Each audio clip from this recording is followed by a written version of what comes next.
দুনিয়ার মানুষ তোমরা জানো লাইলাতুল কদর কাকে বলে? লাইলাতুল কদরি খায়রুম মিন আলফি শাহর। লাইলাতুল কদর হচ্ছে 1000 মাস ইবাদত করার চাইতে উত্তম।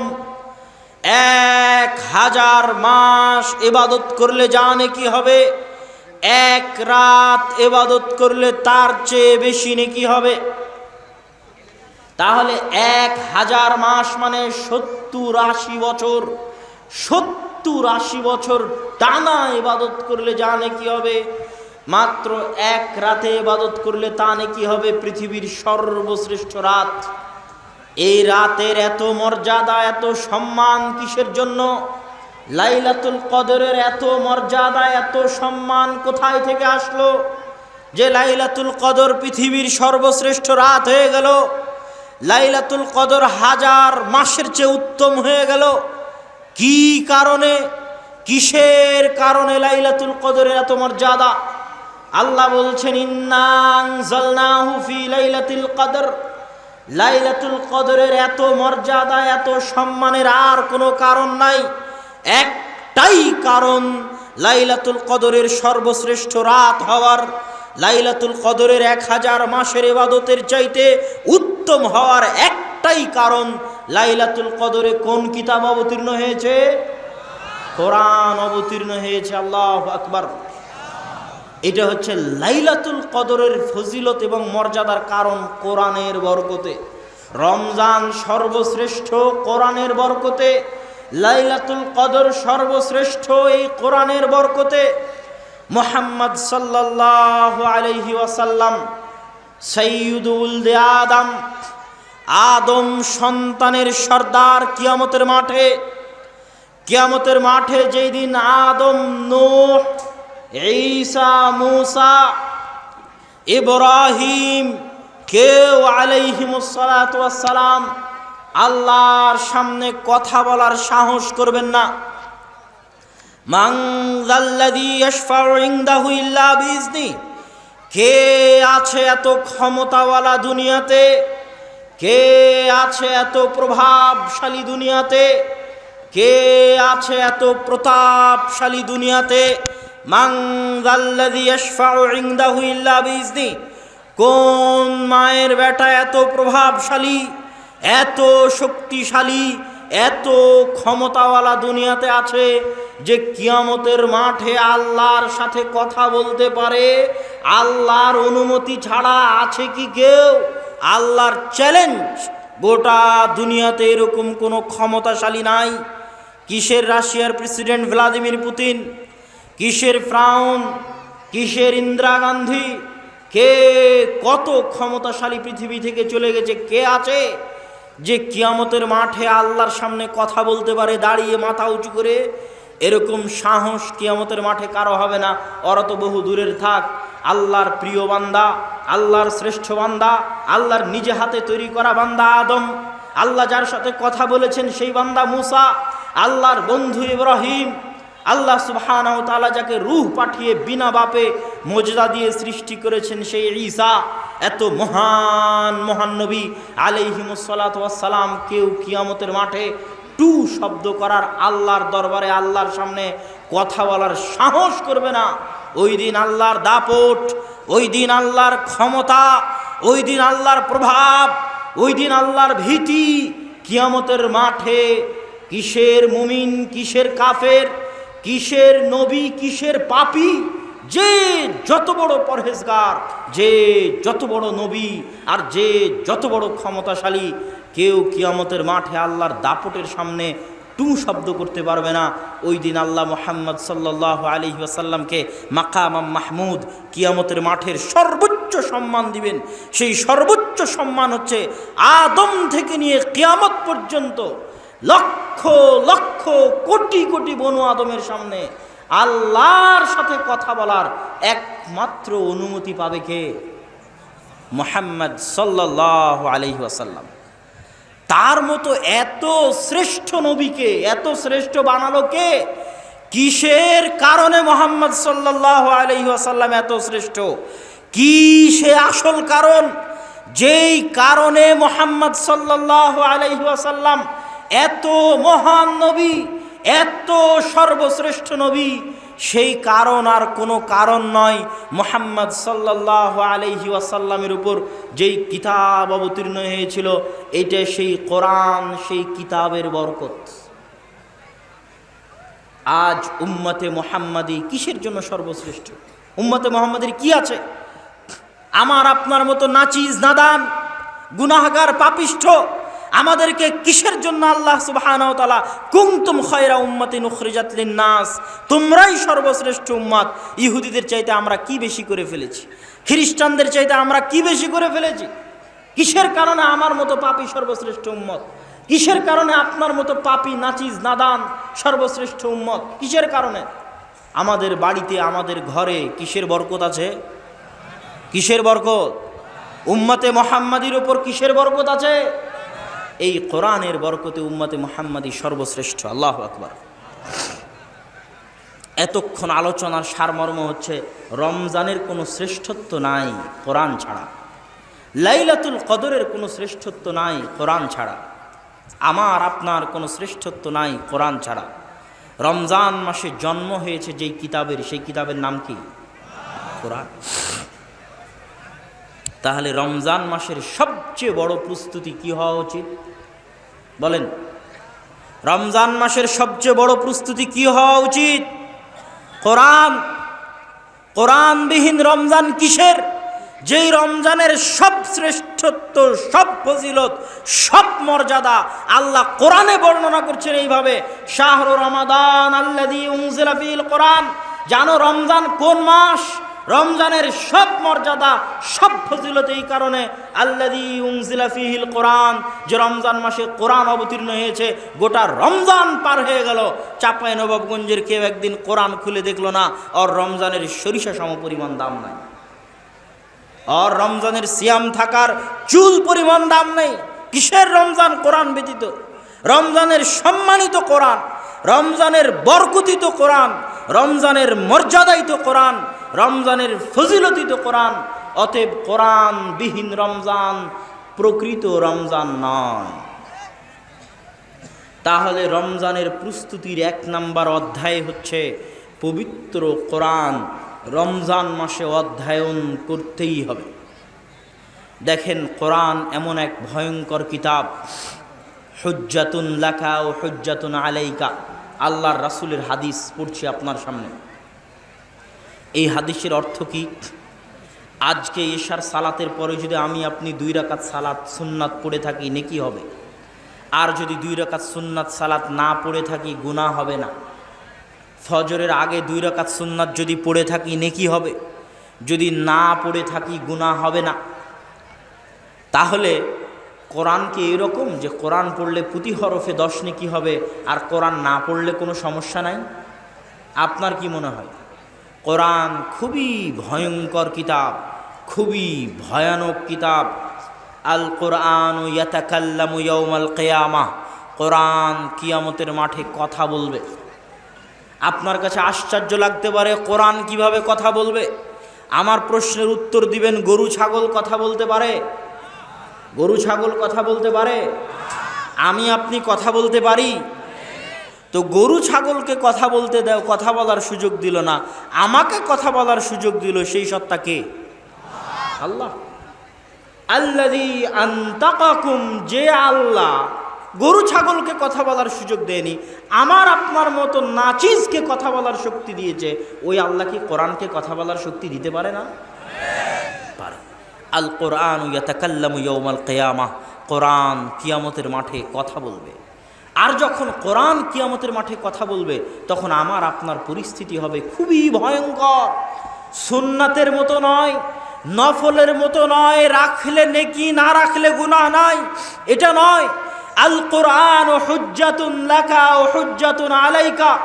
দুনিয়ার মানুষ, ইয়া আইয়ুহান নাস, ইয়া আইয়ুহাল্লাযীনা আমানু, ও হে চাঁপাইনবাবগঞ্জবাসী, ও হে ইমানদারগণ, তোমাদেরকে বলে যাচ্ছি, আল কোরআন হুজ্জাতুন লাকুম ওয়া আলাইকুম।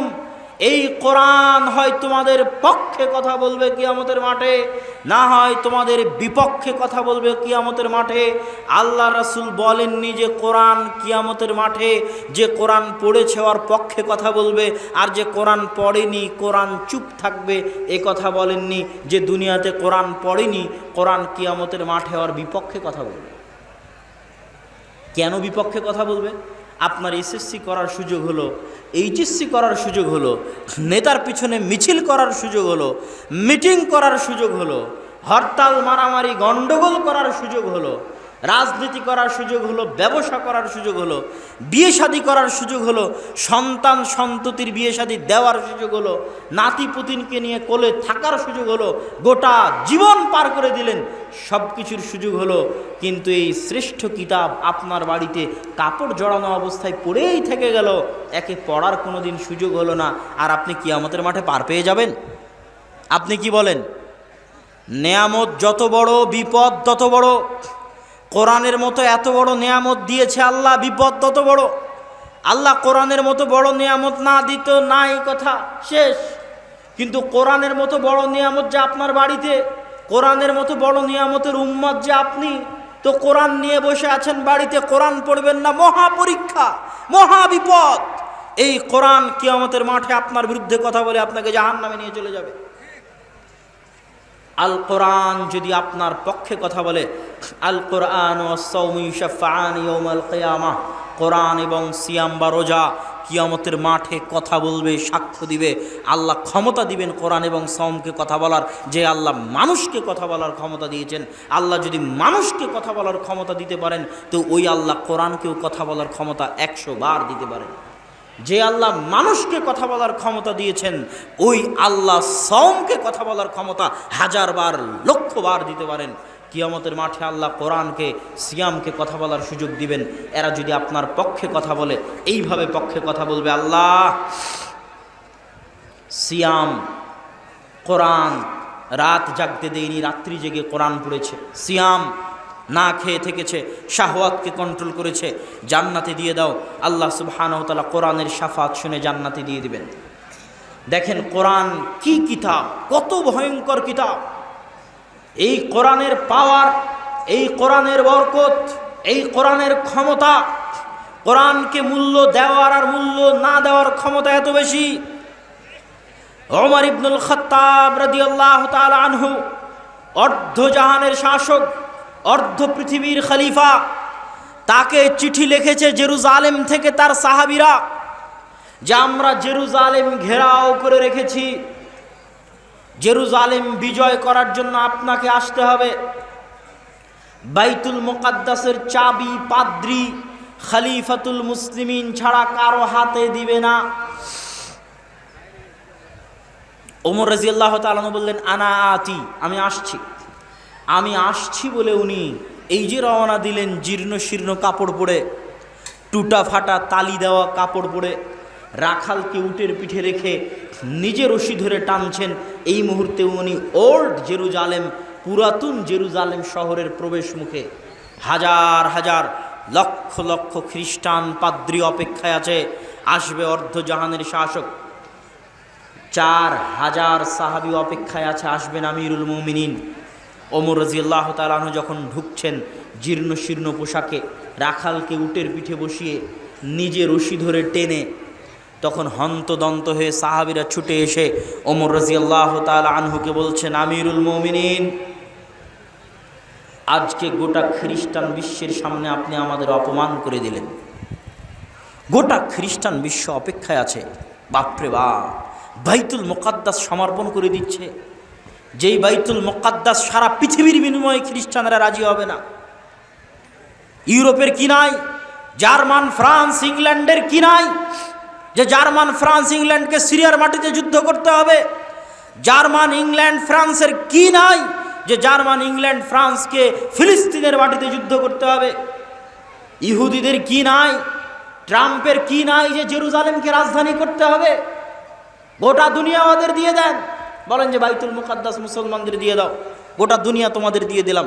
আমরা মুসলমানেরা কোনো বাংলাদেশ চাই না, পাকিস্তান চাই না, কিচ্ছু চাই না, সব নিয়ে চলে যাও, খালি মক্কা মদিনার বাইতুল মুকাদ্দাস আমাদেরকে দাও। দিয়ে দেন, কোনো দিন রাজি হবে না। সারা পৃথিবীর বিনিময়ে বাইতুল মুকাদ্দাস দিতে রাজি হবে না। বাইতুল মুকাদ্দাসে তাদের নবীর মা মারিয়াম আলাইহিস সালাতু ওয়াস সালাম বাইতুল মুকাদ্দাস খেদমত করেছে, ঝাড়ু দিয়েছে। ঈসা আলাইহিস সালামের মা মারিয়াম আলাইহিস সালাতু ওয়াস সালাম, ঈসা আলাইহিস সালামের জন্ম জেরুজালেমে, তাদের বিশ্বাস অনুযায়ী ঈসা আলাইহিস সালামের মৃত্যু জেরুজালেমে, আমাদের বিশ্বাস ঈসা আলাইহিস সালাম জীবিত আসমানে। তাদের দাবি অনুযায়ী ঈসা আলাইহিস সালামের কবর জেরুজালেমে। ইহুদিদের দাবি অনুযায়ী দাউদ আলাইহিস সালাতু ওয়াস সালাম, সত্য কথা, দাউদ আলাইহিস সালাম সারা পৃথিবী রাজত্ব করেছে জেরুজালেমে বসে, বাইতুল মুকাদ্দাসে বসে। সুলাইমান আলাইহিস সালাতু ওয়াস সালাম সারা পৃথিবী রাজত্ব করেছে বাইতুল মুকাদ্দাসে বসে, বাইতুল মুকাদ্দাসে সিংহাসন রেখে, জেরুজালেমের সিংহাসন রেখে সারা পৃথিবী শাসন করেছে। ওই বাইতুল মুকাদ্দাস ইহুদি খ্রিস্টানদের নিকটে সবচেয়ে সম্মানী ওই বাইতুল মুকাদ্দাস ওমর ইবনুল খাত্তাবের হাতে সমর্পণ হচ্ছে। আর ওমর ইবনুল খাত্তাব এসেছেন জীর্ণ শীর্ণ পোশাক পরে, ওমর ইবনুল খাত্তাব এসেছেন উটের রশি ধরে টানতে টানতে। সাহাবীরা হন্তদন্ত হয়ে এসে বলছে মান সম্মান সব শেষ। ওমর রাদিয়াল্লাহু তাআলা বলছেন খামোশ শোনো, আমি ওমর মরুভূমির রাখাল, আমার কোনো ইজ্জত ছিল না, আমার কোনো সম্মান ছিল না, আমার কোনো পাওয়ার ক্ষমতা ছিল না। আমার মতো মরুভূমির রাখাল আজ অর্ধজাহানের শাসক, আমার মতো মরুভূমির রাখালের এত ক্ষমতা, এত সম্মান যে জেরুজালেম আমার হাতে সমর্পণ হচ্ছে। এত সম্মান, এত ক্ষমতা, এত পাওয়ার আমার মতো মরুভূমির রাখাল কাপড় চোপড় দিয়ে অর্জন করেনি, উটের পিঠে বসে অর্জন করেনি। এত ক্ষমতা, এত পাওয়ার কোরআনের বরকতে। আল্লাহু আকবার। এই কোরআনকে যদি তোমরা অবমূল্যায়ন করো, সাহাবীদের বলতেছি, এই কোরআনকে যদি তোমরা অবমূল্যায়ন করো, যতই দামি কাপড় পরে থাকো আর যতই পারমাণবিক বমের মালিক হও না কেন, তোমাদের কপালে অপমান লেখা আছে, তোমাদের কপালে লাঞ্ছনা লেখা আছে। আর সব ছেড়ে দাও, কিছু নাই, ফকির তুমি, মিসকিন তুমি, কিন্তু মূল্যায়ন করো কোরআনকে। পৃথিবীর পারমাণবিক শক্তিধর রাষ্ট্র তোমার সামনে এসে নমনম করবে। এইটা কোরআনের বরকত, এইটা কোরআনের ক্ষমতা। এটা তো কাপড় চোপড় দিয়ে অর্জন করিনি, আর উটের পিঠ দিয়ে অর্জন করিনি। এই বরকত কোরআনের বরকত।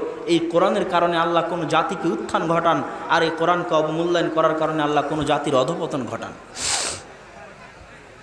আজ কল্পনা করেন আমাদের এই উপস্থিত মজলিসে হাজারো মানুষ, রাস্তাঘাট বাজারে যত মানুষ আছে সব মিলে লাখো মানুষ। এই লাখো মানুষের মধ্যে কয়জন আজ পবিত্র কোরআন তেলাওয়াত করেছে? কয়জন? আমি, আপনি, আশেপাশে, ডানে বামে, সামনে, কয়জন? সারা মাসে কয়জন কোরআন তেলাওয়াত, কোরআন খুলে দেখেছে? সারা বছরে কয়জন কোরআন খুলে দেখেছে? আর এই জায়গায় কল্পনা করেন আজ যদি সারা বাংলাদেশের প্রত্যেকটা মানুষ সকালবেলা উঠে কোরআনের বরকতে বরকতমণ্ডিত হতো। আমি কোরআন পড়লাম মানে আমি কোরআনের বরকত নিলাম, আমার বাড়িতে কোরআন পড়া হলো মানে আমার বাড়ি কোরআনের বরকত নিল। সারা বাংলাদেশের প্রত্যেকটা মানুষ কোরআন পড়লো মানে সারা বাংলাদেশ কোরআনের বরকত নিল। তো সারা জাতি যদি কোরআনের বরকতে বরকতমণ্ডিত হয়ে যায়, ওই জাতিকে থামানোর মতো, ওই জাতিকে আটকানোর মতো, আর ওই জাতিকে অপমান করার মতো কোনো শক্তি পৃথিবীতে জন্ম নেয়নি। কিন্তু আমি আপনি যদি কোরআন না পড়ি, কোরআন মূল্যায়ন না করি, কোরআন না বুঝি, না বুঝার চেষ্টা করি, তাহলে এই যে কাপড় দিয়ে জড়িয়ে আপনার বাড়ির তাকে রাখা আছে, হাজারবার চুমা দিলেও, হাজারবার বুকে জড়ালেও এই কোরআন কিয়ামতের মাঠে আপনার বিরুদ্ধে কথা বলবে যদি না পড়েন। বুঝাতে পারিনি মনে হয়? আপনার ভালোবাসার কমতি নেই, আপনি হাজারবার চুমা দেন, হাজারবার বুকে লাগান, নিচে আরবি লেখা পড়ে গেলে উঠিয়ে রাখেন, এর কোনো দাম নাই বাবা। এই কোরআনে তুমি সারাদিন 1,00,000 বার চুমা দাও, কোরআন যদি না পড়ো, কোরআন কিয়ামতের মাঠে তোমার বিরুদ্ধে কথা বলবে। কোরআনের হক হচ্ছে কোরআন পড়ো, এই জন্য কোরআন দেওয়া। কি জবাব দিবা আল্লাহর কাছে? সারা জীবনে সব কিছু করার সময় হয়েছে, মুসলমানের সন্তানের কোরআন শেখার সময় হয়নি, মুসলমানের সন্তানের কোরআন পড়ার সময় হয়নি। এর চেয়ে বড় হতভাগা, এর চেয়ে বড় দুর্ভাগা, এর চেয়ে বড় নিমুখ হারাম, এর চেয়ে বড় অপমানিত লাঞ্ছিত জাতি পৃথিবীতে কেউ হতে পারে না। আজকে আমার আপনার যতটুকু সম্মান আছে, আজ মুসলিম বিশ্বের যে যে দেশের যতটুকু সম্মান আছে, ওয়াল্লাহি আল্লাহর কসম, ওয়াল্লাহি আল্লাহর কসম, ওয়াল্লাহি আল্লাহর কসম, আজ আমার আপনার যতটুকু সম্মান আছে এই কোরআনের বরকতে সম্মান আছে। যেই প্রজন্ম আজ আসতেছে, 30 বছর আগের প্রজন্ম, মুরব্বীদের প্রজন্ম মক্তবে কোরআন শিখেছিল। যেই প্রজন্ম আজ আসতেছে, কিন্ডারগার্টেন স্কুল, ব্রাক স্কুল, উমুক স্কুল, তুমুক স্কুল, ইংলিশ মিডিয়াম স্কুল, মক্তব বন্ধ, কোরআন শিখতে কেউ যায় না, মক্তব থাকলেও কেউ কোরআন পড়তে যায় না। কোরআনবিহীন যে প্রজন্ম গড়ে উঠতেছে, যারা কোরআন পড়া জানে না, যারা কোরআনের বরকতে বরকতমণ্ডিত নয়, এদের ভাগ্যে এমন অপমান লেখা থাকবে, এদেরকে রোহিঙ্গাদের মতো কচুকাটা করা হবে। এত অপমান লেখা থাকবে, এত লাঞ্ছনা লেখা থাকবে, ভয়ঙ্কর দৃশ্য আমি চোখ বন্ধ করলে দেখতে পাই। কিন্তু ওটার থেকে উদ্ধার করতে পারে একটাই জিনিস, সেটা হচ্ছে কোরআন পড়ো, কোরআন শিখো। আরে তুমি ডাক্তার হও, ইঞ্জিনিয়ার হও, যা হও, কিন্তু প্রতিদিন সকাল তোমার শুরু হবে কোরআনের বরকত দিয়ে। তুমি নিজে কোরআনের বরকতে বরকতমণ্ডিত হবে, গোটা পরিবার কোরআনের বরকতে বরকতমণ্ডিত হবে, গোটা দেশ, গোটা জাতি কোরআনের বরকতে বরকতমণ্ডিত হবে। কোরআনের বরকতে গোটা দেশ পরিপূর্ণ হয়ে যাবে। তখন এই জাতিকে অপমানিত করবে এরকম ক্ষমতা, এরকম শক্তিধর কেউ দুনিয়াতে জন্ম নেয়নি। সম্মানিত উপস্থিতি, কোরআন শিক্ষার গুরুত্ব বুঝাতে গিয়ে আপনাকে বলি, আপনাদের এই চাঁপাইনবাবগঞ্জ অঞ্চলের মানুষের মসজিদগুলোতে মক্তব চালু আছে, এটা আমার জরিপ। থাকা ভালো, চলুক, আলহামদুলিল্লাহ। কিন্তু রমজানকে কেন্দ্র করে আমভাবে, শুধু ছোট বাচ্চাদের জন্য নয়, রমজানকে কেন্দ্র করে আমভাবে মসজিদে সকল মানুষের জন্য কোরআন শিক্ষার ব্যবস্থা করতে হবে, সকল মানুষের জন্য। রমজানে তো কোনো কাজ নাই, জোহর পর থেকে আসর থেকে মাগরিব পর্যন্ত কি কাজ? মসজিদে এসে কোরআন শিক্ষার ব্যবস্থা করেন। নট অনলি ফর চিলড্রেন, শুধু বাচ্চাদের জন্য মক্তব নয়, সব মুরব্বী, বয়স্ক, 50, 60, যুবক, বৃদ্ধ, আবাল বনিতা, মা বোনেরা বাড়িতে কোরআনের আসর চালু করবে রমজানকে কেন্দ্র করে। এটাই আমার আজকের বক্তব্যের আমানত। দোহাই লাগে আল্লাহ সুবহানাহু ওয়া তাআলার, আনশুদুকুম বিল্লাহ, আল্লাহ সুবহানাহু ওয়া তাআলার ওয়াস্তে আপনাদেরকে বলছি, রমজান মাসের সবচেয়ে বড় প্রস্তুতি হচ্ছে কোরআনের বরকতে গোটা চাঁপাইনবাবগঞ্জ জেলাকে বরকতমণ্ডিত করে দিন। ইনশাআল্লাহ বলেন, ইনশাআল্লাহ। কোরআনের বরকতে নিজের পরিবার, নিজের বাড়ি, নিজের গ্রাম, নিজের পাড়া বরকতমণ্ডিত করে দিন। আল্লাহ আমাদের তৌফিক দিক, আল্লাহুম্মা আমিন। সব বক্তব্যের সব কথা ভুলে গেলে একটা কথা মনে রেখে যাবেন, এখন যে কথাটা বলতেছি, আল্লাহ সুবহানাহু ওয়া তাআলা সাক্ষী, আমার টুটা ফাটা জ্ঞান অনুযায়ী আমি যতটুকু বুঝি, যে কোনো মুফতিকে জিজ্ঞেস করতে পারেন, যে কোনো আলেম শাইখকে জিজ্ঞেস করতে পারেন। ওয়াল্লাহে আল্লাহর কসম, ওয়াল্লাহে আল্লাহর কসম, ওয়াল্লাহে আল্লাহর কসম, আপনার গ্রামের মসজিদে একটা টাইলস লাগিয়ে দিলে আপনার জানে কি হবে? আপনার গ্রামের মসজিদে একটা ফ্যান কিনে দিলে জানে কি হবে? আপনার গ্রামের মসজিদে এসি কিনে দিলে জানে কি হবে? আপনার গ্রামের মসজিদে ছাদ কিলে দিনে জানে কি হবে? গ্রামের একটা ভাঙ্গা বেড়া, ভাঙ্গা টিনের মসজিদে কোরআন শিক্ষার ব্যবস্থা করলে আল্লাহর কসম, আল্লাহর কসম, আল্লাহর কসম, ওই রকম লাখো এসি দান করার চাইতে, ওই রকম কোটি টাইলস দান করার চাইতে, ওই রকম শত ব্যাগ সিমেন্ট দান করার চাইতে, ওরকম 1000 টন রড দান করার চাইতে বেশি নেকি হবে একটা কোরআনের আসর চালু করলে ইনশাআল্লাহ। বক্তব্যের সব অংশ ভুলে গেলে এই একটা অংশ আপনাদের হাতে ধরি, পায়ে ধরি, এই একটা অংশ ভুলে যাবেন না। যদি মসজিদের উন্নয়নের কথা আসে, সবার আগে যেন আমার এই কথা মাথায় থাকে যে আব্দুল্লাহ বিন আব্দুর রাজ্জাক বলে গেছিল সুবাগ হাই স্কুল মাঠে, কি বলে গেছিল? যে একটা মসজিদের ছাদের রডের ব্যবস্থা করতে, সিমেন্টের ব্যবস্থা করতে, টাইলসের ব্যবস্থা করতে, একটা মসজিদের এসির ব্যবস্থা করতে খরচ করলে জানে কি হবে? ওই দেয়ার চরাঞ্চলে, নদীর ওপারে চরাঞ্চলে একটা ভাঙ্গা টিন, ভাঙ্গা বেড়ার মসজিদে যদি আমি কোরআন শিক্ষার ব্যবস্থা করে দিতে পারি, তার চেয়ে 1000 গুণ, লাখো গুণে বেশি নেকি হবে ইনশাআল্লাহ। এই একটা কথা আব্দুর রাজ্জাক বিন ইউসুফ, আপনাদের শ্রদ্ধ, আপনাদের গ্রামের, আপনাদের এলাকার মানুষ আসবেন, বক্তব্য দিবেন, তার পুরো বক্তব্য যদি ভুলে যান, আমার এই একটা কথা যেন না ভুলেন, এটা আমার করজোরে রিকোয়েস্ট। কোরআনের বরকতে রমজান মাসে গোটা চাঁপাইনবাবগঞ্জ যতজন এখানে উপস্থিত হয়েছেন, নিজ নিজ এলাকায় ফিরে গিয়ে আজকেই সিদ্ধান্ত নেবেন কোরআনকে কেন্দ্র করে সবার জন্য আবাল বৃদ্ধ বনিতা শিশু বয়স্ক সকলের জন্য কোরআনের দার্স উন্মুক্ত হবে। নারীরা কোরআন শিখবে, বৃদ্ধরা কোরআন শিখবে, বাচ্চারা কোরআন শিখবে, দোয়া শিখবে। কোরআনের বরকতে গোটা জাতিকে বরকতমণ্ডিত করতে হবে। এটা রমজানের সবচেয়ে বড় প্রস্তুতি। কোরআনবিহীন রমজানের কোনো মূল্য নাই। রমজানের সব সম্মান কোরআনের বরকত, লাইলাতুল কদরের সব সম্মান কোরআনের বরকত। সম্মানিত উপস্থিতি, রমজান মাসের দ্বিতীয় প্রস্তুতি, রমজান মাসের দ্বিতীয় প্রস্তুতি যদি আপনাকে বলি, তাহলে সবার আগে আপনাকে বুঝতে হবে শয়তান কাকে বলে, শয়তান কি করতে পারে। আমরা দুনিয়াতে যত মানুষ গুনাহ করি, সব মানুষ আমাদের নিজেদের অন্তরকে কন্ট্রোল করতে না পারার জন্য গুনাহ করি। আর কোনো কারণ নাই দুনিয়াতে গুনাহ করার।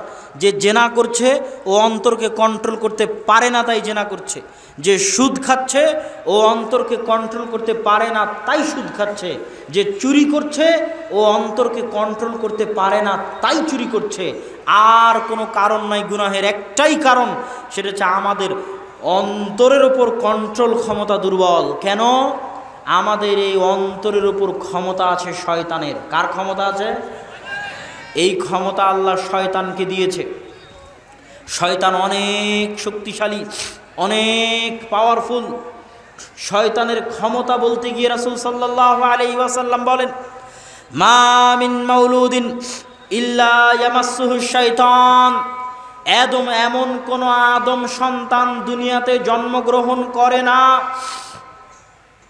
যে আদম সন্তান জন্ম নেওয়ার পরে সর্বপ্রথম তার গায়ে শয়তানে টাচ করে না, স্পর্শ করে না। এমন কোন আদম সন্তান দুনিয়াতে জন্মগ্রহণ করে না। আর এই স্পর্শ করা কাল্পনিক রূপক অর্থে নয়, বাস্তবে স্পর্শ করা।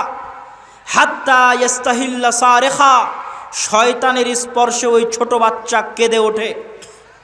তাহলে শয়তানের সাথে আমাদের সম্পর্ক এত মজবুত, এত শক্তিশালী, আমাদের উপর শয়তানের প্রভাব এত মজবুত, এত শক্তিশালী, যে জন্ম হওয়ার পরে সবার আগে কে আমাদেরকে স্পর্শ করার সুযোগ পেয়েছে?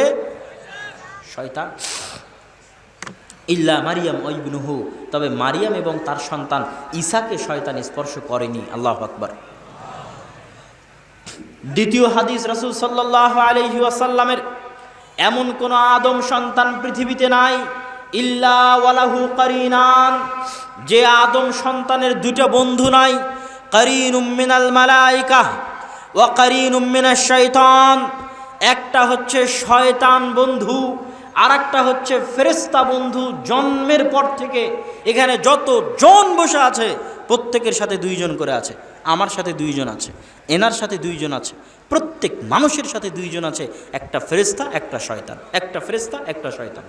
তাহলে শয়তান আমাদের সাথে কত ওতপ্রোতভাবে জড়িত। এগুলো কি আপনার কাছে কাল্পনিক মনে হয় না বাস্তব? বাস্তব, এগুলো কাল্পনিক নয়। দেখেন, যদি কাল্পনিক হয় তাহলে পৃথিবী সৃষ্টির আর কোনো রহস্য বাকি থাকে না। কি করতে আল্লাহ পৃথিবী সৃষ্টি করবেন আর আমাকে আপনাকে সৃষ্টি করবেন? আপনি যদি একটা গেম খেলেন, গেম খেলার মতো যদি ভিলেন না থাকে যাকে ধরে আপনি মারবেন, এরকম যদি কোনো ভিলেন না থাকে, ওই গেম খেলে তো মজা নাই। পৃথিবীতে আপনি একটা গেম চালু করে দিয়েছে আল্লাহ সুবহানাহু ওয়া তাআলা। শুরুতেই আমরা, আমাদের ভিলেন ইবলিস আর তার বাহিনী, যাও আদম সন্তানকে পথভ্রষ্ট করো। গেম। কোরআন এবং হাদিস দিয়ে দিয়েছে, নবী রাসূল দিয়েছে, আদম সন্তানকে সৎ পথে দেখাও। এখন আদম সন্তান কোন দিকে যাবে এটাই তো গেম। মরা পর্যন্ত এখন যুদ্ধ করো, কোন দিকে যাবা, হারবা কি জিতবা এখন তোমার ব্যাপার। ভিলেন তোমার শয়তান, বন্ধু তোমার নবী রাসূল ফেরেশতা কোরআন হাদিস। কোন দিকে এখন তুমি যাবা? এটাই তো গেম, এটাই তো খেলা। এই খেলা যদি শয়তান না থাকে তো এই খেলা তো জমবে না। আপনি যদি শয়তানের অস্তিত্ব অস্বীকার করেন তাহলে এই খেলা জমবে না। কার বিরুদ্ধে লড়াই করবেন আপনি? দুনিয়াতে কার বিরুদ্ধে আমল করবেন? কে আপনাকে পথভ্রষ্ট করবে? কে আপনাকে গুনাহের দিকে ডাকবে? শয়তান শপথ করেছে, আদমের কারণে যদি জাহান নামে যাওয়া লাগে তো আমি একাই জাহান নামে যাব না। এত সহজ যে আদমকে সিজদা না করার কারণে আমাকে জাহান নামে যেতে হবে, আমি একাই জাহান নামে যাব না। ওয়ালা উজিল্লান্নাহুম ওয়ালা উমান্নিয়ান্নাহুম ওয়ালা আমুরান্নাহুম। অবশ্যই আদম সন্তানকে পথভ্রষ্ট করবই করব। শয়তানের শপথ কোরআনে, অবশ্যই আদম সন্তানকে ডান দিক থেকে বাধা দিব সিরাতে মুস্তাকিমে যেতে, আদম সন্তানকে বাম দিক থেকে বাধা দিব সিরাতে মুস্তাকিমে যেতে, আদম সন্তানকে সামনে থেকে বাধা দিব সিরাতে মুস্তাকিমে যেতে, আদম সন্তানকে পিছে থেকে বাধা দিব সিরাতে মুস্তাকিমে যেতে। লায়ার সুদু লায়াজলিসু লিকুল্লি মারসাদ, শয়তান আদম সন্তানের প্রত্যেকটা পদক্ষেপে অপেক্ষারত থাকে যেন ওই প্রত্যেকটা ধাপ তাকে ভুল পথে পরিচালিত করতে পারে শয়তান। এটা শয়তানের শপথ, এটা শয়তানের টার্গেট। এই জন্য কোরআনে আল্লাহ বলেছে, ইন্নাশ শাইতানা লাকুম আদুউম মুবিন, শয়তান তোমাদের প্রকাশ্য শত্রু। আমেরিকা, ইসরায়েল, ইহুদি, খ্রিস্টানদের গালি দিয়ে লাভ নাই। ওই আমেরিকা, ইসরায়েল, ইহুদি, খ্রিস্টান, হিন্দু এদের সাথে আপনার কবে যুদ্ধ হবে কেউ জানে না, কিন্তু সকাল থেকে সন্ধ্যা পর্যন্ত জন্মের পর থেকে আপনাকে জাহান্নামে নিয়ে যাচ্ছে যে শয়তানটা, ওর সাথে তো যুদ্ধ শুরু করেন। বুঝতে পারেননি মনে হয়? ও তো আপনার সাথে আছে, এখনও আছে, ও তো সবচেয়ে বড় শত্রু। আল্লাহ কোরআন এটাই বলেছে, ইন্নাশ শাইতানা লাকুম আদুউম মুবিন। শয়তান যদি নাই থাকবে, শয়তান নাই যদি নাই থাকবে, তুমি কোরআন পড়তে চাও, ঠিক আছে, কোরআন পড়ার আগে বলবা আউযু বিল্লাহি মিনাশ শাইতানির রাজিম, হে আল্লাহ আপনার নিকটে পরিত্রাণ চাই বিতাড়িত শয়তান হতে। এই সালাত আদায় করতে চাও, সালাত আদায়ের মধ্যে কোরআন তেলাওয়াত করতে হবে। শুরুতে বলবা আউযু বিল্লাহি মিনাশ শাইতানির রাজিম, হে আল্লাহ আপনার নিকটে পরিত্রাণ চাই বিতাড়িত শয়তান হতে। শয়তান যদি নাই থাকবে তো 14 বারই দোয়া পড়ে লাভ কি? কথা মানে বুঝাতে পারিনি আমি কি আপনাদেরকে কথা বুঝাতে পেরেছি? কি লাভ 1000 বার 1,00,000 বার এই দোয়া পড়ে? মানে শয়তান এত ভয়ঙ্কর, শয়তানের অস্তিত্ব এত বাস্তব যে মুসলমান কোরআন পড়লে আগে শয়তান থেকে বাঁচতে চাও, অনেক ভয়ঙ্কর। শয়তান থেকে বাঁচার দোয়া পড়ো, বিশাল ভয়ঙ্কর। সালাত আদায় করতে চাও, শয়তান থেকে বাঁচার দোয়া পড়ো, বিশাল ভয়ঙ্কর। এত ভয়ঙ্কর, এত ভয়ঙ্কর যে কোরআন খুললেই শয়তান, হাদিস খুললেই শয়তান, দোয়া পড়লেই শয়তান। রাসূল সাল্লাল্লাহু আলাইহি ওয়াসাল্লাম বলছেন, ইদা দাখালা আহাদুকুম ফি বাইতিহি ওয়ালাম ইয়াযকুর ইসমাল্লাহ, যখন তোমাদের কেউ কোনো বাড়িতে প্রবেশ করে আর বাড়িতে প্রবেশ করার সময় আল্লাহর নাম নিল না। আল্লাহর নাম কি? আসসালাম। সালাম কার নাম? সালাম কার নাম? আল্লাহর নাম। সালাম মানে শান্তি। যখন কেউ বাড়িতে প্রবেশ করে এবং আল্লাহর নাম না নেয়, আসসালামু আলাইকুম না বলে, তখন শয়তান চিৎকার করে বলে, সঙ্গী সাথী এই বাড়ি মাবিতুকুম ওয়া আশাউকুম, এই বাড়ি তোমাদের থাকার জায়গা, এই বাড়ি তোমাদের খাওয়ার জায়গা। তো দেখেন, সালাম দিবেন তো সালামের সাথে শয়তানের সম্পর্ক। হাদিস বলছে প্রত্যেকটা দোয়া, প্রত্যেকটা ইবাদত, সবগুলোর সাথে খালি শয়তানের সম্পর্ক। মানে গোটা ইসলাম খালি আপনাকে বলছে বাপরে বাপরে বাপ, এটা করো শয়তান থেকে বাঁচো, এটা করো শয়তান থেকে বাঁচো, এটা করো শয়তান থেকে বাঁচো, এটা না করলে শয়তান, ওটা না করলে শয়তান, ওটা না করলে শয়তান। গোটা ইসলাম সাজানো আছে শয়তান দিয়ে। আর ওই শয়তানকে আমি আপনি মনে করেছি কাল্পনিক। যদি তোমাদের কেউ ইদা আকালা আহাদুকুম ওয়া লাম ইয়াযকুর ইসমাল্লাহ, যদি তোমাদের কেউ খায় বিসমিল্লাহ না বলে, ইয়াকুল মাআহু শয়তান, ওরা শুধু শয়তান খায়। খেতে গেলাম তাও শয়তান, সালাম দিতে গেলাম বাড়িতে তাও শয়তান। যখন তোমাদের কেউ কোনো পাত্র ঢাকে এবং পাত্র ঢাকার সময় আল্লাহর নাম নেয়, ওই পাত্র শয়তান খুলতে পারে না। যখন তোমাদের কেউ দরজা বন্ধ করে, বন্ধ করার সময় আল্লাহর নাম নেয়, ওই দরজা শয়তান খুলতে পারে না। যখন তোমাদের কেউ জানালা বন্ধ করে, বন্ধ করার সময় আল্লাহর নাম নেয়, ওই জানালা শয়তান খুলতে পারে না। তো জানালা বন্ধ করতেও শয়তান, দরজা বন্ধ করতেও শয়তান, পাত্র ঢাকবো তাও শয়তান। তো শয়তান কি কাল্পনিক? কোরআন হাদিস কি তাহলে পাগল? কোরআন খুললে শয়তান, হাদিস খুললে শয়তান। আমি আপনাকে বুঝাতে চাচ্ছি, হে যুবক, বিশেষ করে তোমাদেরকে, আমাদের শয়তান সবচেয়ে বড় ধোঁকা কোথায় দেয়? আমরা গান শোনার সময় মনে করি যে আমার মজা লাগছে তাই গান শুনছি। সকালবেলা ঘুমানোর সময় মনে করি, ফজরের সময়, যে আমার ঘুমাতে ভালো লাগছে তাই ঘুমাচ্ছি। কিন্তু আসলে কাহিনী কি? আসলে কাহিনী হচ্ছে আমার কানে গানকে ভালো লাগাচ্ছে কে? আমার কানে বাজনার আওয়াজকে ভালো লাগাচ্ছে কে? সকালবেলা আমাকে ফজরে ঘুম থেকে উঠতে দিচ্ছে না কে? যুবক, আমার আপত্তি নাই, তুমি আরো 1000 দিন গান শুনো, কিন্তু আল্লাহর হস্তে তোমার হাতে ধরি, পায়ে ধরি, এই ধোকায় থাকিও না যে তোমার আনন্দের জন্য, তোমার মজার জন্য তুমি গান শুনছো। আল্লাহর কসম, তোমার সবচেয়ে বড় শত্রু শয়তান তোমার কানের মধ্যে বসে গানের আওয়াজকে তোমার কানে ভালো লাগায়। তোমার কাছে ভালো লাগে না, শয়তানে ভালো লাগায়। এখন এই বিশ্বাস নেওয়ার পরে তুমি শোনো, কিন্তু এই বিশ্বাস যদি না করো তাহলে যুদ্ধ তো হবে না। তুমি তো আগেই অস্ত্র সমর্পণ করে দিলা যে আমার নিজেকে আমি আত্মহত্যা করছি, তো যুদ্ধ কার সাথে করবে? যুদ্ধ তো হবে না। তোমার মনে করতে হবে ঠিক আছে আমাকে মারা হচ্ছে, কিন্তু এই মারাটা আমি মারছি না, এটা শয়তানে মারছে। তারপরেও মার খাও, কিন্তু এই মনে করে খাও যে মারটা কে দিচ্ছে, মারটা কে দিচ্ছে। তাহলে কোনোদিন যুদ্ধ হতে পারে। তুমি যদি মনে করো আমার মজার জন্য গান শুনছি, তো কোনোদিন গান ছাড়া হবে না বাবা। তুমি যদি মনে করো আমার আনন্দের জন্য ফজরে ঘুমাচ্ছি, তো কোনোদিন ফজরে আর উঠা হবে না। আর তুমি যদি এইটা জানার পরেও ঘুমাও যে তোমাকে ঘুম পাড়াচ্ছে কে, ঘুম পাড়াচ্ছে কে, গান শোনাচ্ছে কে, তাহলে অন্তত কোনোদিন যুদ্ধ হওয়ার সম্ভাবনা আছে, কোনো না কোনো দিন যুদ্ধ হওয়ার সম্ভাবনা আছে। বাপরে বাপ, এই বেয়াদব শয়তান আমাকে এতগুলো গুনাহ করিয়ে নিল, অন্তত কোনো না কোনো দিন যুদ্ধ হওয়ার সম্ভাবনা আছে। আর যদি মনে করো তোমার আনন্দ, তোমার মজা, যুদ্ধ শেষ, অস্ত্র সমর্পণ হয়ে গেছে। ইবনুল কাইয়িম রাহিমাহুল্লাহ বলছেন, যে ব্যক্তির কান গানের আওয়াজ শুনতে অভ্যস্ত হয়ে গেছে, শয়তানের দাসত্ব গোলামি করতে করতে করতে করতে গানের আওয়াজ শুনতে অভ্যস্ত হয়ে গেছে, মৃত্যুর পূর্ব মুহূর্তে ওর কানে যদি কালেমা লা ইলাহা ইল্লাল্লাহ পড়া হয়, তো কালেমার আওয়াজ ওর কানে ঘৃণা লাগে। নাউজুবিল্লাহ, কত ভয়ঙ্কর কথা। যার কান গানের আওয়াজ শুনতে অভ্যস্ত হয়ে গেছে, ওই কানের কাছে মৃত্যুর পূর্বে যদি কালেমা পড়া হয়, তো ওই কানে ঘৃণা করে কালেমার আওয়াজকে, কালেমা পড়ার ভাগ্য হয় না।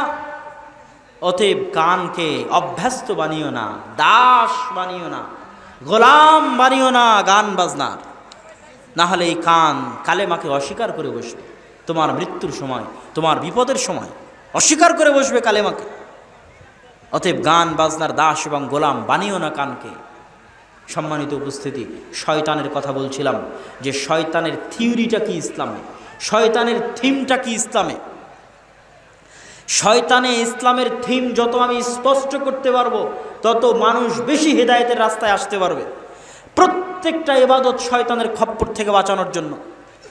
আপনাকে আজকে দুটো ইবাদত বুঝিয়ে যাই, দুটো ইবাদত কিভাবে আপনাকে শয়তান থেকে বাঁচাবে। একটা সালাত, একটা সিয়াম। দুটো ইবাদত দেওয়াই হয়েছে যেন মানুষ শয়তানের দাসত্ব থেকে বের হয়ে আসতে পারে। এই জন্যই সালাত আর সিয়াম দেওয়া, আর কোনো কারণ নাই। এই দুটো আপনাকে ব্যাখ্যা আমি দিব যে কিভাবে সালাত আর সিয়াম দেওয়া হলো। সালাত আর সিয়াম দেওয়াই হলো শয়তান থেকে বাঁচার জন্য, যেন আমি আপনি শয়তানের সাথে যুদ্ধ করতে পারি। এই জন্য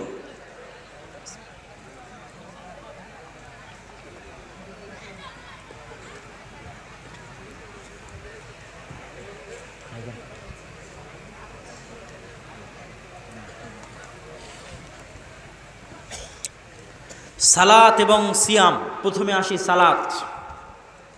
মানুষের অন্তরের উপর কন্ট্রোল নাই, এই জন্য গুনাহ করে। এর বাইরে কোনো কারণ আছে? আপনার কি মনে হয় এর বাইরে কোনো কারণ আছে? আমি যদি গুনাহ করি এই কারণে আমার মনকে কন্ট্রোল করতে পারিনি, এই কারণে। আপনি গুনাহ করলে ওই কারণে যে মনকে কন্ট্রোল করতে পারিনি, আর কোনো কারণ আছে নাকি? তাহলে একটা সমাধান হচ্ছে গুনাহ থেকে বাঁচার, যে এই অন্তর শয়তানের দাস হয়ে গেছে। এখন এই অন্তরকে শয়তানের দাসত্ব থেকে বের করে নিয়ে আসতে হবে, যেন এই অন্তর শয়তানের সাথে লড়াই করতে পারে। তো আপনি যখন আরবিতে ভর্তি হবেন, তো আরবিতে ভর্তি হওয়ার পর আপনাকে যদি বলা হয় যে আপনাকে যুদ্ধ করতে হবে, তো তার জন্য ট্রেনিং লাগবে না? লাগবে না? ট্রেনিং যদি না করেন তো কেমনে আপনি যুদ্ধ শিখবেন? তো অন্তরের ওপর কন্ট্রোল ক্ষমতা প্রতিষ্ঠা করা যদি না শিখেন, তো কেমনে আপনি গুনাহ থেকে বাঁচবেন? তো অন্তরের ওপর যেমন আরবিতে ভর্তি হওয়ার পর ট্রেনিং নেওয়ার জন্য আপনাকে কিছু করতে হবে, দৌড়াতে হবে, লাফাতে হবে, কায়িক শ্রম করতে হবে, এরকম অন্তরের ওপর কন্ট্রোল ক্ষমতা কায়েম করার জন্য আপনাকে কাজ করতে হবে, কাজ। আর ওই কাজের এক নাম্বার কাজ হচ্ছে শয়তানের সাথে জিহাদ করে, শয়তানের সাথে যুদ্ধ ঘোষণা করে যে যা মন তা করে করি, যত গুনাহ আছে যা করে করি, সুদ খাই খাই, ঘুষ খাই খাই, জেনা করি করি, বিড়ি খাই খাই, সিগারেট খাই খাই, যত গুনাহ করে করি, আমি যত বড় গুনাহগার হই না কেন সব বিসর্জন দিলাম। গুনাহ করছি করলাম, কিন্তু একটা জিনিসে চুল পরিমাণ ছাড় দিব না। বিড়ি খালে বিড়ি খাওয়া থেকে উঠে গিয়ে, জেনা করলে পতিতালয় থেকে বের হয়ে গিয়ে, সুদ খেলে সুদ খাওয়া শেষ করে বের হয়ে গিয়ে, ঘুষ খেলে ঘুষ খাওয়া শেষ করে বের হয়ে গিয়ে 5 ওয়াক্ত সালাত শয়তানের বিরুদ্ধে যুদ্ধ করে মসজিদে আদায় করবই করব। এটা হচ্ছে পৃথিবীতে শয়তানের বিরুদ্ধে সবচেয়ে বড় জিহাদ, সবচেয়ে বড় যুদ্ধ। কি জন্য? আপনি তো নিজেকে যদি ট্রেনিং আপ না করেন তা অন্তরের উপর কন্ট্রোল ক্ষমতা কায়েম করবেন কিভাবে? আর ট্রেনিং তো কিছু না করলে ট্রেনিং হবে না, না করলে কেমনে ট্রেনিং হবে? ঘরে বসে থেকে ট্রেনিং হবে না। তো যখন আপনি এই চ্যালেঞ্জ নেবেন, যত বড় গুনাহগার হয় হই, বিড়ি সিগারেট খাই খাই, কিন্তু 5 ওয়াক্ত নামাজে মসজিদে যাবই যাব। একবার যদি শয়তানের সাথে যুদ্ধ করে 5 ওয়াক্ত নামাজে নিজেকে মসজিদে নিয়ে যাওয়ার উপর কায়েম ও দায়েম করতে পারেন, একবার যে আপনার অন্তরের উপর এতখানি কন্ট্রোল ক্ষমতা আপনার প্রতিষ্ঠা হয়ে গেছে যে আপনি যে কোনো বিনিময়ে শয়তানের সাথে যুদ্ধে জিতে 5 ওয়াক্ত সালাতে মসজিদে যানই যান, এতটুকু যদি কন্ট্রোল ক্ষমতা আপনার অন্তরের উপর কায়েম হয়ে থাকে, ধীরে ধীরে বাকি যে গুনাহগুলো আছে ওগুলো বাদ হয়ে যাবে। আর মানুষ জিজ্ঞেস করে অমুক নামাজি নামাজ আদায় করার পরে তো গুনাহ করে, ওই নামাজি 5 ওয়াক্ত সালাতে মসজিদে যায় না। আমার চ্যালেঞ্জ থাকলে আপনি পরীক্ষা করবেন, যে কোনো নামাজির বিরুদ্ধে আপনি অভিযোগ করবেন যে এই নামাজি তো কিসের নামাজি, তো গুনাহের কাজ করে। চ্যালেঞ্জ থাকলে আজকে লিখে নিয়ে যাবেন, ওই নামাজির টানা প্রতিদিন 1 ওয়াক্ত মিস না দিয়ে, জরুরি কোনো প্রয়োজন ছাড়া, অ্যাক্সিডেন্ট মৃত্যু ছাড়া, কোনো জরুরি প্রয়োজন ছাড়া 1 ওয়াক্ত সালাত মসজিদে মিস দেয় না, এরকম নামাজি নয়। কেন? এটা হচ্ছে পৃথিবীর সবচেয়ে বড় জিহাদ, শয়তানের বিরুদ্ধে সবচেয়ে বড় যুদ্ধ। তাহলে সালাত দেওয়া হয়েছে কি থেকে বাঁচতে বলেন তো? কি থেকে বাঁচার জন্য সালাত দেওয়া হয়েছে? শয়তান থেকে বাঁচতে। দলিল কি খালি যুক্তি? জি না, খালি যুক্তি নয়, হাদিস থেকে আপনাকে দলিল দিই। রাসূল সাল্লাল্লাহু আলাইহি ওয়াসাল্লাম বলছেন, মা মিন কারিয়াতিন, এমন কোনো গ্রাম, এমন কোনো জঙ্গল, এমন কোনো মরুভূমি, এমন কোনো সমুদ্র যেখানে মাত্র 2 বা তার চেয়ে বেশি মুসলমান বাস করে। মাত্র কয়জন মুসলমান? মাত্র 2টা মুসলমান বাস করে। ইংল্যান্ডের কোন এক খ্রিস্টান নগরীতে 2টা মুসলমান বাস করে? কোন আফ্রিকার জঙ্গলে 3টা মুসলমান বাস করে? কোন সমুদ্রের জাহাজের মধ্যে মাত্র 3টা মুসলমান আছে? রাসূল সাল্লাল্লাহু আলাইহি ওয়াসাল্লাম বলছেন, যদি ওই 2টা মুসলমান আজান দিয়ে, ইকামত দিয়ে 5 ওয়াক্ত সালাতের জামাত কায়েম না করে, ইল্লাস্তাহওয়াদা আলাইহিমুশ শয়তান, এরা সবগুলো একদিন না একদিন শয়তানের গোলাম হয়ে যাবে। এরা কেউ নিজের ঈমান আমল টিকাতে পারবে না, কেউ না, এরা সব শয়তানের গোলাম হয়ে যাবে। যেমন ভাবে পালবিহীন ভেড়াকে নেকড়ে বাঘে খেয়ে ফেলে, এই রকম জামাত বিচ্ছিন্ন 5 ওয়াক্ত সালাতের জামাতে উপস্থিত হয় না, এই রকম মুসলমান শয়তানের গোলাম, শয়তানের দাস, ওর অন্তর শয়তানের দাসত্ব বরণ করবেই করবে। কেন? যুদ্ধে হেরে গেছে, প্রথম যুদ্ধে হেরে গেছে শয়তানের বিরুদ্ধে। আমি তো বলিনি আপনাকে সব গুনাহ ছেড়ে দিতে হবে। যারা ডানে এবং বামে দাঁড়িয়ে আছেন তাদেরকে অনুগ্রহ করব, পিছনে অনেক জায়গা খালি আছে, আপনারা পিছন থেকে দেখতে পাবেন। যদি পিছনে বসেন মাঠটা দেখতে সুন্দর লাগবে। আপনাদের শ্রদ্ধেয় শায়েখ আসার আগে আগে আমরা চাই যে মাঠের পরিবেশ আরেকটু সুন্দর হয়ে যায়। অতএব আশেপাশে দাঁড়িয়ে না থেকে আপনারা পিছনে গিয়ে বসেন। বারায়ে মেহেরবানি, বারায়ে কারাম, কোরআন এবং হাদিসের এই বরকতের মাজলিসের আদব রক্ষা করুন। স্বেচ্ছাসেবক ভাইদের দৃষ্টি আকর্ষণ করছি, তোমরাও একটু দায়িত্ব পালন করো। তবে আলোচনা করছিলাম সালাত কিভাবে, সালাত দেওয়াই হলো কিভাবে আপনাকে শয়তানের খপ্পর থেকে বাঁচাতে। এবার আসে সিয়াম। সিয়াম দেওয়াই হয়েছে আপনাকে শয়তান থেকে বাঁচাতে। কিভাবে? মনোযোগ আকর্ষণ করছি। হে চাঁপাইনবাবগঞ্জবাসী, হে সুভাগবাসী, সিয়াম দেওয়াই হয়েছে শয়তানের কবল থেকে, শয়তানের দাসত্ব থেকে, শয়তানের ষড়যন্ত্র থেকে মুসলমানকে বের করে আনার জন্য। কি জন্য? রাসূল সাল্লাল্লাহু আলাইহি ওয়াসাল্লাম বলেছেন, ইন্নাশ শাইতানা ইয়াজরি মাজরাদ দাম। শয়তানের এত পাওয়ার, শয়তানের এত ক্ষমতা যে শয়তান মানুষের রগে রগে চলতে পারে, রক্ত কণিকা, রক্ত নালীতে চলতে পারে, এত ক্ষমতা শয়তানের। ইবনুল কাইয়িম রাহিমাহুল্লাহ বলছেন, যখন মানুষ রোজা রাখে, যখন মানুষ সিয়াম রাখে, না খেয়ে থাকার কারণে